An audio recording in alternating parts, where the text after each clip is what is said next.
মানুষের মতো কথা বলছে কুকুর, প্রকাশ করছে মনের ভাব। শুনতে কল্পবিজ্ঞানের কোনো গল্প বলে মনে হলেও সম্প্রতি এমনই এক বিস্ময় জাগানো ঘটনা ঘটেছে। নেট দুনিয়ায় ভাইরাল হওয়া যে ভিডিওতে দেখা গেছে যে সানি নামে কুকুরটি মানুষের মতো করে কথা বলার চেষ্টা করছে। তবে ভাইরাল এই ভিডিওকে ঘিরে কৌতূহলীদের মাঝে চাঞ্চল্যের সৃষ্টি হলেও কুকুরের কথা বলা মনে করিয়ে দিচ্ছে 1400 বছর আগে বিশ্বনবীর বলে যাওয়া ভবিষ্যৎবাণীকে। চলুন তাহলে দেখে নেওয়া যাক কুকুরের এই কথা বলার সাথে কিয়ামতের কি সম্পর্ক রয়েছে। সেই সাথে জানবো মহানবীর কোন বাণীটি সত্য প্রমাণিত হয়েছে কুকুরের এই ভাইরাল ভিডিওকে ঘিরে।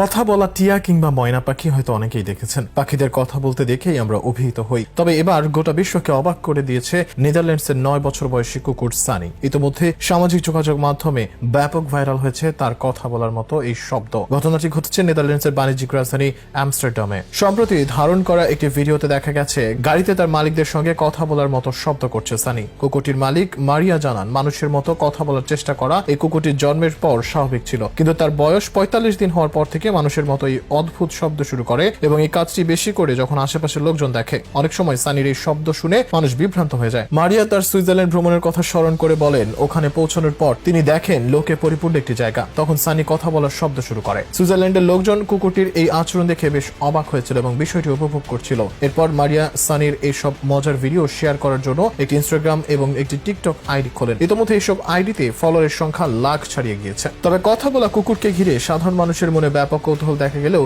ইসলামিক স্কলাররা এই ঘটনাকে কিয়ামতের অন্যতম আলামত বলেও দাবি করছেন। পৃথিবীর বয়স যত বাড়ছে মানুষ কিয়ামতের তত নিকটবর্তী হচ্ছে। রাসূল সাল্লাল্লাহু আলাইহি ওয়াসাল্লাম তার হাদিসের মাধ্যমে কিয়ামতের অনেক নিদর্শনের বর্ণনা দিয়েছেন। আবু সাঈদ খুদরি রাদিয়াল্লাহু তাআলা আনহু থেকে একটি হাদিস বর্ণিত হয়েছে যে এক রাখাল মাঠে ছাগল চড়াচ্ছিল। হঠাৎ একটি নেকড়ে এসে একটি ছাগলের উপর আক্রমণ করলো। রাখাল তার পেছনে ধাওয়া করে ছাগলটি ছিনিয়ে আনলো। তখন বাঘটি টিলার উপর বসে বলতে লাগলো, তুমি কি আল্লাহকে ভয় করো না? আল্লাহ আমাকে একটি রিজিক দিয়েছিলেন আর তুমি তা ছিনিয়ে নিলে। রাখাল বলল, কি আশ্চর্য ব্যাপার, মানুষের ন্যায় বাঘও আমার সঙ্গে কথা বলছে। বাঘ বলল, আমি কি তোমাকে এর চেয়েও আশ্চর্যজনক খবর দেব না? তখন সেই বাঘটি বিশ্বনবীর আগমন সম্পর্কে জানায় যে অতীতে যা ঘটেছে এবং আগামীতে যা ঘটবে তা সম্পর্কে রাসূল সাল্লাল্লাহু আলাইহি ওয়াসাল্লাম মানুষকে সংবাদ দিচ্ছেন। রাখাল তার ছাগলের পাল নিয়ে মদিনায় প্রবেশ করে ছাগলগুলো এক স্থানে রেখে রাসূল সাল্লাল্লাহু আলাইহি ওয়াসাল্লামের কাছে এসে ঘটনা খুলে বলল। ততক্ষণে নামাজের সময় হয়ে গেছে। নামাজ শেষে রাসূল সাল্লাল্লাহু আলাইহি ওয়াসাল্লাম রাখালকে বললেন, তুমি সবার সামনে ঘটনাটি খুলে বলো। রাখাল ঘটনার বর্ণনা শেষ করলে নবী করিম সাল্লাল্লাহু আলাইহি ওয়াসাল্লাম বলেন,